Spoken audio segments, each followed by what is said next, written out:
Welcome back. We're here now with Ray Vinkowski, the author of this book, Eat by Color. This is such an interesting concept because all of us, I'm sure, have tried at one time or another to lose weight, and it seems like nothing really works, but colors seem really easy.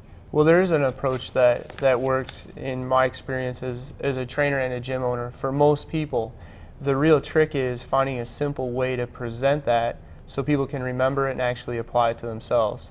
And that's what I did with Eat by Color. I color-coded the food groups, and you basically treat it very similar to children's paint by number. And you match your fist of a certain color, which represents a food group, at each of the meal, and you combine, a fist of blue with a fist of red, and that might be breakfast. It's simple, it works, there's not much to remember, there's no points or calories or anything else. So how did you come up with this? Having been overweight, at one point in time I was 232 pounds. Which I cannot believe. Today, yes, today yeah, I'm to look at you. 170 or thereabout. I had a 36 going on 37-inch waist. The pants I'm wearing today are a 30. Wow. You did that all by Eat by Color? Eventually. Wow. After making a lot of mistakes along the way. Yeah. Which includes trying a lot of the popular fad diets in short-term approaches to really what's a long-term problem, which is the long-term problem is how do I lose weight, not just while I'm on a diet, but how do I lose weight and keep it off the rest of my life? I've kept my weight off for over 10 years now. Wow. And what I did was make a lot of mistakes, start to develop an approach that worked, and then in having the opportunity to work with a lot of other people, I realized in order for this to really work, we need to make it simple, and it needs to be something that anybody can follow with minimal effort. Well, that's the thing. When you start some sort of complicated fitness plan, week 1, yes, I'm going to do it. Week 2, it's like, okay, and by the 3rd week, you're back on the couch and it's over. And what happens in the 4th week when you have to work overtime, or you've got 2 kids in travel sports, pretty soon you and your goals to lose weight are now on the back burner. Yeah, it's so funny you would say that because I started a calorie counting app on my phone. It started out great, and I went on vacation last week, and all of a sudden I wasn't plugging all the food in, and it wasn't quite as easy to keep up with as I thought. And pretty soon that app is there and it's available, but it's not being used. And out of sight, out of mind, you get busy, and that's why, again, you have to have something that's simple that you can do day in and day out that doesn't require a lot of extra effort. Right. I want to ask you this, too, because this is what I've been doing the last few months. I've been trying to count calories, and that's really not what your program is all about, right? No, the program's not about counting calories, and I myself had done that and have done that at various points. And each time that I did that, I would start to count calories. I would lose weight, the weight loss would stop, I'd reduce them. Weight loss would start, weight loss would stop, I'd reduce them again.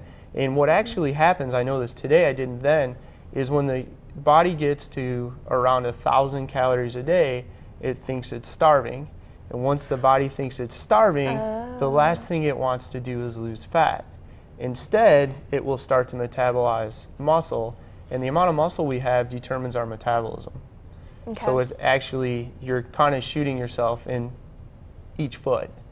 One, because you're getting rid of your muscle, and 2, the body is also working in other ways to slow its metabolism down. So you're telling me if I keep on this calorie counting thing, eventually it's going to level off and then the weight's going to come back. Exactly. Actually, Right. what normally happens for most people, from experience I've noticed personally and with others, is you reach a point where you're not eating much, the weight loss is really slowed down or outright stopped.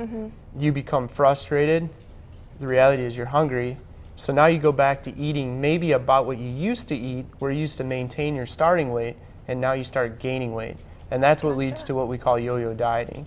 Okay, so what should people be watching then? What is your message instead of just counting calories? It's balance is required.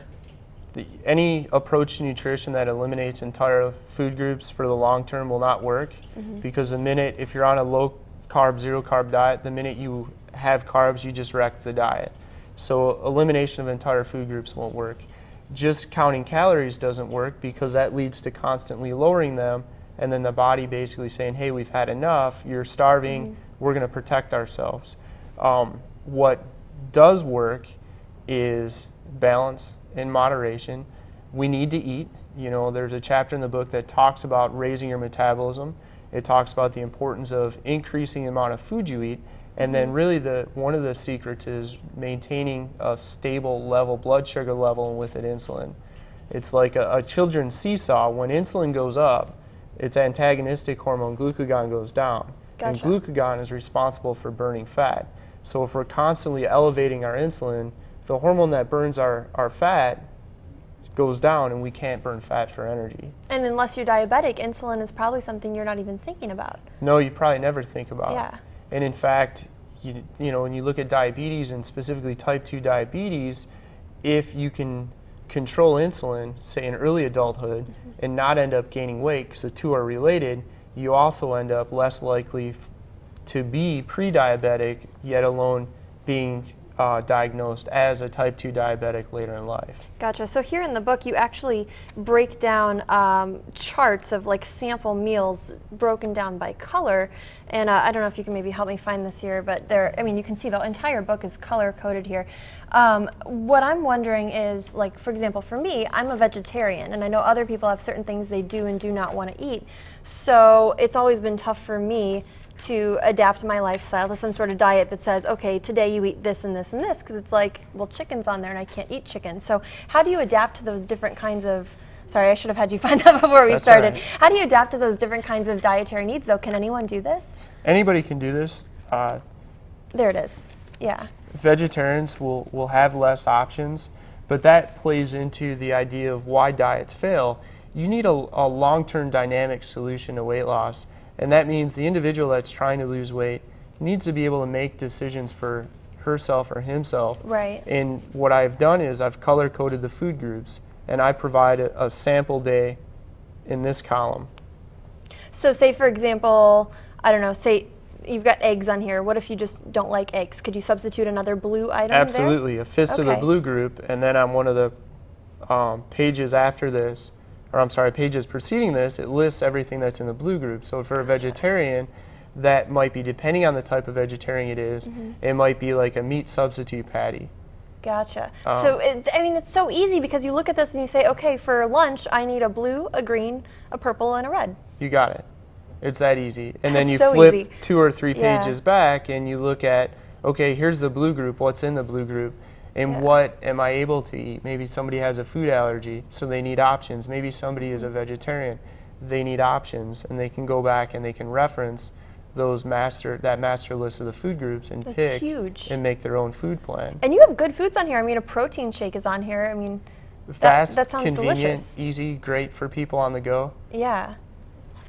There's also, tying into that as well, I provide a grocery list. Great. So you can take this with you to the store and just be like, okay, I'm going to buy 5 reds, 4 greens. Absolutely. Okay. And now you know what should go in the cart. Many people end up going to the grocery store and they say, well, all right, I want to try and eat healthier, but they really don't know what they should buy. Well, in the meantime, you're passing displays that say, buy sugary, whatever. Everything's screaming your name and saying, put me in your cart too, please. That's how it is when I go shopping, yeah. That's so funny. So how did you come up with this idea of the colors? Because the concept of using those to make this simpler, it seems like such an easy idea, and I can't believe no one's ever thought of this before. I've owned a training business for over 10 years now, and I bought a health club 5 years ago. Okay. Somewhere around 8 or 9 years ago, I actually wrote Eat by Color. So I've had clients using this approach for a long time.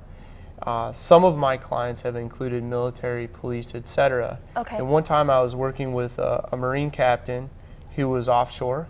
He was actually returning from the Middle East, and I was working with him over the internet, and he said something to me that I never thought about. You know, to me, I forget what other people do or don't know. And he said, look, he said, everybody below me needs to know what the mission is and be able to execute it if I'm not here. Take what you're telling me and make it simpler.